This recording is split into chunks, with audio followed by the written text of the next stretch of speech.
साथियों नमस्कार। मैं प्रद्युमन जोशीला नलवा। विधानसभा चुनाव का डंका बज चुका है, काउंटडाउन शुरू हो चुका है और बहुत जल्द हरियाणा प्रदेश में विधानसभा के चुनाव की घोषणा होने वाली है। इसी के मद्देनजर आज हम बात करने जा रहे हैं प्रदेश की सबसे हॉट सीटों में शामिल हिसार सीट की। हिसार सीट पूरी तरह से शहरी क्षेत्र है और एक ऐसी विधानसभा सीट है जिसने हरियाणा प्रदेश की राजनीति में बड़े बड़े दिग्गजों को दिया है। इस सीट से चुनाव जीत करके कई नेता प्रदेश की सरकारों में मंत्री बने। कई नेता ऐसे हुए जिन्होंने ना केवल हरियाणा बल्कि पूरे भारत देश की राजनीति तक अपना डंका बजाया। अगर सिलसिलेवार तरीके से हम बात करें तो हिसार विधानसभा सीट पर कभी भी किसी एक पार्टी का कोई लंबा चौड़ा प्रभाव नहीं रहा है। यहाँ निर्दलीय प्रत्याशी के तौर पर ओम प्रकाश महाजन ने 2 बार जीत हासिल करके प्रदेश की सरकारों में मंत्री बनने तक का काम किया और इस सीट पर कांग्रेस से लेकर के, लोकदल से लेकर के और बीजेपी तक के प्रत्याशियों ने चुनावी जीत हासिल की है। आज हम पहले बात करेंगे इस सीट के इतिहास की और उसके बाद वर्तमान में इस सीट पर क्या चल रहा है। क्या इस सीट पर एक बार फिर से देश के ही नहीं दुनिया के जो सबसे धनाढ्य लोगों में जिनकी गिनती होती है, जिंदल परिवार फिर से चुनाव लड़ेगा या जिंदल परिवार चुनाव से दूर रहेगा, उस पर भी हम चर्चा करेंगे। ये विधानसभा की सीट ऐसी सीट है जहां अधिकतर समय तक बनिया और जो पंजाबी जो समुदाय है, अग्रवाल और जो पंजाबी समुदाय है, उन्हीं का वर्चस्व रहा है। 1972 में यहाँ से गुलाब सिंह जैन विधायक बने। 1977 में यहाँ बलवंत राय तायल विधायक बने, बड़े नेता थे उस दौर के। और 1982 में इस सीट पर पहली बार निर्दलीय प्रत्याशी के तौर पर ओम प्रकाश महाजन चुनाव जीत करके आए और वो चुनाव जीते। 1987 में यहाँ चौधरी देवीलाल की पार्टी से हरि सिंह सैनी चुनाव जीते।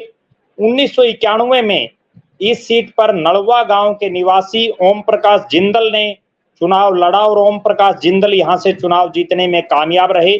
1996 के चुनाव में एक बार फिर से ओम प्रकाश महाजन ने निर्दलीय प्रत्याशी के तौर पर चुनाव लड़ा और वो जीते और सरकार में फिर मंत्री बने। सन 2000 में इस सीट पर ओम प्रकाश जिंदल फिर से चुनाव जीते। 2005 में ओम प्रकाश जिंदल फिर से चुनाव जीतने में यहां से कामयाब रहे। इसके बाद वो प्रदेश की सरकार में ऊर्जा बिजली मंत्री बने, चौधरी भूपेंद्र सिंह हुड्डा की सरकार में। और इसी दौरान एक हेलीकॉप्टर दुर्घटना में उनका आकस्मिक देहांत हो गया, जिसके बाद इस सीट पर उपचुनाव भी हुआ और यहाँ उपचुनाव में ओम प्रकाश जिंदल जी की जो धर्मपत्नी है सावित्री जिंदल, वो विधायक चुनी गई रिकॉर्ड तोड़ मतों से। उसके बाद उनको मंत्री बनाया गया। 2009 में सावित्री जिंदल फिर से यहां से चुनाव जीती। 2014 के चुनाव में यहां बीजेपी का कमल खिला और डॉक्टर कमल गुप्ता जो बीजेपी के बड़े पुराने नेता हैं, वो यहां से चुनाव जीते। 2019 में डॉक्टर कमल गुप्ता एक बार फिर से चुनाव जीते और वर्तमान में वो प्रदेश की सरकार में कैबिनेट के मंत्री हैं। ये तो था इस सीट का इतिहास, जिस पर अधिकतर बार केवल पंजाबी और जो अग्रवाल समुदाय के लोग हैं वो चुनाव जीतने में कामयाब रहे। सिर्फ एक बार हरि सिंह सैनी यहाँ से जो सैनी समुदाय से आते हैं वो यहाँ से चुनाव जीते। अब अगर बात करें वर्तमान की, इस सीट पर यूं तो चूंकि शहरी सीट है तो भारतीय जनता पार्टी का प्रभाव होना लाजमी है और यहां से बीजेपी में डॉक्टर कमल गुप्ता पिछली 2 योजनाओं से लगातार एक छत्र नेता बने हुए दिखाई दे रहे हैं। हालांकि 2014 से पहले इस सीट पर रवि सैनी को भी बीजेपी ने चुनावी मैदान में उतारा और उनसे पहले राकेश सेठी को भी यहां से बीजेपी ने टिकट दी। लेकिन जब बीजेपी के अच्छे दिन आने वाले थे तो यहाँ डॉक्टर कमल गुप्ता को टिकट दी गई और वो दोनों बार बड़ी आसानी से चुनाव जीत गए। एक बार उन्होंने सावित्री जिंदल को चुनाव हराया जो सिटिंग मंत्री थी उस समय, और दूसरी बार उन्होंने रामनिवास राणा को चुनाव हराया। लेकिन अब जब से जिंदल परिवार आया है भारतीय जनता पार्टी में, नवीन जिंदल बीजेपी से कुरुक्षेत्र से सांसद चुने गए हैं, तब से इस विधानसभा सीट के तमाम समीकरण बदल गए हैं। अब जो समीकरण हैं वो समीकरण इस सीट पर ये हैं कि यहाँ से जिंदल परिवार ने अपनी गतिविधियां तेज कर दी हैं। जिंदल परिवार के आते ही डॉक्टर कमल गुप्ता को पसीना आ चुका है। दो तीन चीजें मुख्य हैं।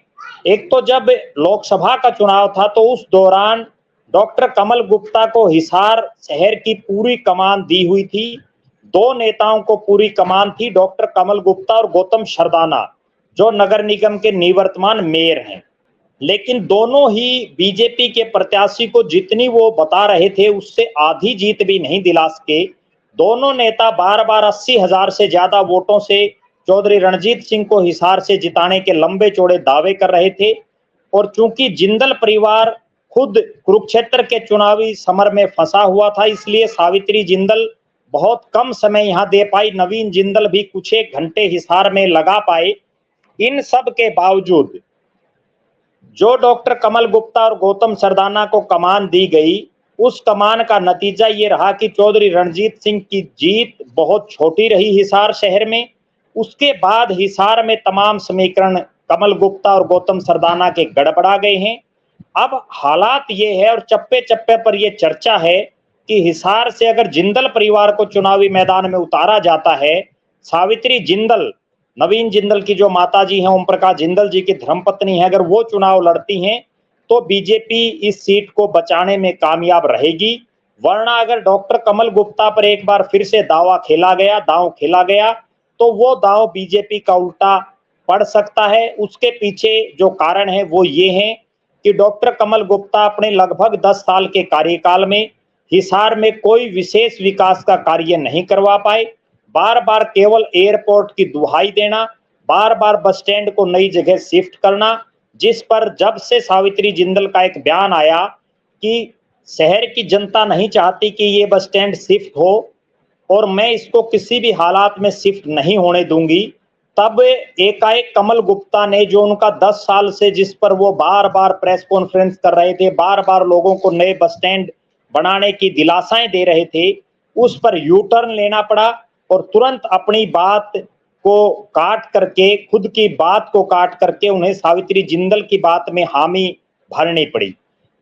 सावित्री जिंदल और उनका परिवार पिछले कुछ समय से हिसार की राजनीतिक गतिविधियों में बड़ा सक्रिय हो गया है। नवीन जिंदल का भी धन्यवादी और सम्मान समारोह अग्रसेन भवन में बड़े भव्य तरीके से किया गया। खुद सावित्री जिंदल और जो उनके भतीजे हैं जगदीश जिंदल, जो यहाँ उनका सारा सिस्टम संभाल रहे हैं, वो और जो उनके पीए हैं ललित शर्मा, वो लगातार लोगों के सुख दुख में जा रहे हैं, लगातार लोगों की समस्याओं का समाधान करवाने का प्रयास कर रहे हैं। मोटे तौर पर अगर मैं कहूं कि भारतीय जनता पार्टी 2024 के विधानसभा चुनाव में अगर इस सीट को जीतना चाहती है तो उनको सावित्री जिंदल को चुनावी मैदान में उतारना पड़ेगा।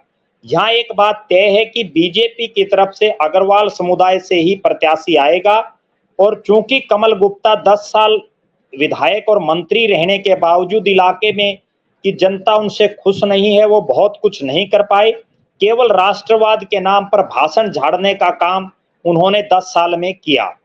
अब हम अगर बीजेपी के सावित्री जिंदल और डॉक्टर कमल गुप्ता के अलावा भी लगभग आधा दर्जन ऐसे नेता और हैं जो यहाँ से टिकट पर दावा कर रहे हैं और पिछले 10 साल में ये पहली बार हुआ है जब कमल गुप्ता को इस इलाके में सीधी टक्कर देने का काम खुद भाजपाई कर रहे हैं टिकट के मामले में। ये हमने चर्चा की आपके बीच में बीजेपी की। अब हम चर्चा करेंगे कांग्रेस पार्टी की। हिसार में अभूतपूर्व वोट मिलने के बाद कांग्रेस पार्टी में भी दावेदारों की संख्या लगातार बढ़ती जा रही है और हिसार से चूंकि जयप्रकाश जेपी के सांसद बनने के बाद और लोकसभा में 5 सीटें जीतने के बाद कांग्रेस के नेताओं और समर्थकों का उत्साह देखने को बनता है। उनका जो मनोबल है वो बहुत ऊंचा जा चुका है। इस लिहाज से अगर बात करें कि तो हिसार की सीट पर जब बीजेपी यहां से किसी अग्रवाल समुदाय के प्रत्याशी को उतारना लगभग उनका तय है, उस हालात में भारतीय जनता पार्टी हिसार से किसी पंजाबी चेहरे पर ही दांव खेलेगी। उसके पीछे भी 2 कारण हैं। भारतीय कांग्रेस पार्टी ने पिछली बार यहां से कुमारी शैलजा और कुलदीप बिश्नोई के जो चहेते थे रामनिवास राणा, उनको यहां से टिकट दिया। सैनी समाज से वो आते हैं, लेकिन अब चूंकि बीजेपी ने नायब सैनी को प्रदेश का मुख्यमंत्री बना दिया है, तो लिहाजा जो सैनी समाज के वोट हैं वो रामनिवास राणा की तुलना में नायब सिंह सैनी बड़ा चेहरा होने की वजह से वहां झुकने की संभावना ज्यादा है। उस लिहाज से हिसार शहर में 3 जातियों का विशेष प्रभुत्व है, जिनमें अग्रवाल, पंजाबी और सैनी। अग्रवाल समाज से बीजेपी का प्रत्याशी आना लगभग तय है। सैनी समाज से प्रदेश का मुख्यमंत्री है। उस लिहाज से कांग्रेस पार्टी यहां से पंजाबी प्रत्याशी पर दांव खेलेगी। अगर कांग्रेस पार्टी को इस सीट पर बेहतर प्रदर्शन करना है, जीत हासिल करनी है, तो निश्चित रूप से उनको पंजाबी समाज के किसी चेहरे को टिकट देनी होगी। अगर कांग्रेस के प्रत्याशी संभावित दावेदारों की बात करें तो उसमें सबसे बड़ा नाम जो उभर करके आ रहा है वो नाम है, हिसार से 2 बार निर्दलीय विधायक बने, प्रदेश की सरकारों में बड़े बड़े विभागों के मंत्री रहे, ओम प्रकाश महाजन के पोते लवकेश महाजन का, ओम प्रकाश महाजन की जो धर्मपत्नी है सुमित्रा महाजन, उनको भी महाजन साहब के देहांत के तुरंत बाद चौधरी ओम प्रकाश चौटाला ने राज्यसभा में भेजने का काम किया था। ये दर्शाता था कि एक घरेलू महिला जिसका राजनीति से कोई लेना देना नहीं है दूर दूर तक, और उसको केवल इसलिए राज्यसभा में भेजा गया कि ओम प्रकाश महाजन पंजाबियों के हरियाणा प्रदेश के उस दौर के सबसे बड़े नेताओं में शामिल थे। ये तो मनोहर लाल खट्टर जी बाद में प्रदेश के मुख्यमंत्री बन गए और पंजाबियों में बड़ा चेहरा बन गए, वरना एक दौर था जब ओम प्रकाश महाजन जो निर्दलीय हिसार से 2 बार जीते, उनकी धर्मपत्नी राज्यसभा की सदस्य रही, मंत्री रहे वो सरकार में, और निश्चित रूप से वो पंजाबियों के सबसे बड़े नेताओं में शामिल रहे। अब उनके जो पोते हैं लवकेश महाजन, वो कांग्रेस में शामिल हो चुके हैं। लोकसभा चुनाव से ऐन पहले उनको प्रदेश में नेता प्रतिपक्ष और पूर्व मुख्यमंत्री चौधरी भूपेंद्र सिंह हुड्डा और प्रदेश कांग्रेस के अध्यक्ष चौधरी उदय भान उनके खुद के घर पर जाकर के उनको ज्वाइन करवा करके आए। और महाजन परिवार का हिसार की राजनीति में दबदबे का अंदाजा इस बात से लगाया जा सकता है कि जब लवकेश महाजन ने भारतीय जनता पार्टी को ज्वाइन किया था तो भी उस समय प्रदेश के मुख्यमंत्री मनोहर लाल खट्टर और तब के केंद्रीय मंत्री चौधरी बीरेंद्र सिंह दोनों उनके घर जाकर के उनको ज्वाइन करवा करके आए थे, और अब कांग्रेस के 2 सबसे बड़े नेता उनको ज्वाइन करवा के आए हैं। युवाओं में एक बड़ा चेहरा है लवकेश महाजन, और लगातार लोगों के बीच में रहते हैं, और जो महाजन परिवार का शहर के मतदाताओं के प्रति हमेशा से एक व्यवहार रहा है, उनके दादा की जो एक छवि रही है उसको लगातार जो है और ज्यादा भुनाने का काम लवकेश महाजन कर रहे हैं। इस सीट पर चूंकि पंजाबी प्रत्याशी ही कांग्रेस पार्टी के लिए सबसे इफेक्टिव साबित हो सकता है, तो उसमें सबसे बड़ा नाम और सबसे प्रबल दावेदार अगर कोई दिखाई दे रहा है तो वो लवकेश महाजन दिखाई दे रहे हैं, जो युवा हैं, समाजसेवी भी हैं, और लगातार डॉक्टर कमल गुप्ता जो बीजेपी के मंत्री थे और लवकेश महाजन भी जब बीजेपी में थे तो उनके द्वारा भी जब शहर में काम नहीं करवाए गए, उनके खिलाफ भी वो लगातार आवाज उठाते रहे। निश्चित रूप से आज कांग्रेस के प्रत्याशियों में पहले स्थान पर उनका नाम दिखाई दे रहा है। इसके अगर युवा चेहरे को पार्टी चुनावी मैदान में उतारती है, तो अगर कांग्रेस यहाँ किसी अनुभवी चेहरे को चुनावी मैदान में उतारती है तो वो नाम भी है अरविंद शर्मा का। अरविंद शर्मा जो पंजाबी ब्राह्मण हैं, पंजाबी समाज से आते हैं और ब्राह्मण समाज से भी जुड़े हैं, तो लिहाजा पंजाबी और ब्राह्मण का उनका एक समीकरण बन रहा है। अरविंद शर्मा भी पुराने भाजपाई रहे हैं और भाजपा की जो कमियां हैं उनकी रग रग से ये दोनों नेता लवकेश महाजन और अरविंद शर्मा वाकिफ हैं। अरविंद शर्मा भी लगातार लोगों से जुड़े हुए हैं और वो लगातार लोगों के सुख दुख में शामिल हो रहे हैं। ये 2 मुख्य चेहरे पंजाबी प्रत्याशी को अगर कांग्रेस उतारती है तो हैं। हालांकि कांग्रेस के पास आधा दर्जन के आसपास अग्रवाल समाज और सैनी समाज के भी नेता हैं, लेकिन जिस तरह की परिस्थितियां हिसार में हैं उन परिस्थितियों में लगता नहीं कि पार्टी पंजाबी समाज के इतर किसी को टिकट देने की सोचेगी। इसके बाद अगर हम बात करें इंडियन नेशनल लोकदल, जेजेपी, आम आदमी पार्टी, बहुजन समाज पार्टी और निर्दलीय के तौर पर, तो हिसार शहर में ऐसा कहीं कोई प्रत्याशी दूर दूर तक दिखाई नहीं दे रहा जो जमानत बचाना तो दूर सम्मानजनक वोट लेने की स्थिति में भी नहीं है। सीधा और स्पष्ट अगर बात करें तो हिसार की सीट एक बार फिर से बनिया वर्सेस पंजाबी हो सकती है, बीजेपी वर्सेस कांग्रेस हो सकती है, क्योंकि 2019 में किसी भी बड़ी पार्टी ने किसी पंजाबी प्रत्याशी को चुनावी मैदान में नहीं उतारा, जिसकी टीस आज भी पंजाबी समाज के लोगों के दिमाग में है। वरना लगातार जितने चुनाव हुए हैं उनमें पंजाबी समाज के उम्मीदवारों का अपना एक महत्वपूर्ण रोल रहा है। वो पहले, दूसरे और तीसरे स्थान के जो चुनाव का रिजल्ट होता है उसमें लगभग हर बार रहे हैं।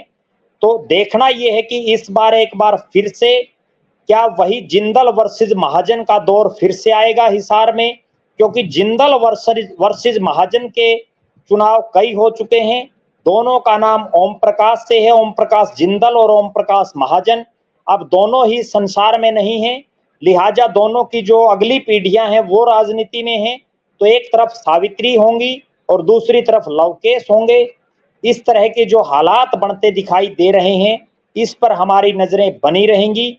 आप लगातार हमारे साथ बने रहें, हमारे YouTube चैनल को सब्सक्राइब करें, घंटी का बटन को अवश्य दबाएं, वीडियो को ज्यादा से ज्यादा शेयर करें। धन्यवाद। आपका अपना प्रद्युमन जोशीला नलवा। हरियाणा की हर राजनीतिक खबर के विश्लेषण के लिए हमारे चैनल जनमत हरियाणा को लाइक, शेयर और सब्सक्राइब करना ना भूलें। साथ ही बेल आइकन को भी प्रेस कर लें ताकि हर वीडियो की अपडेट आप तक पहुंचती रहे।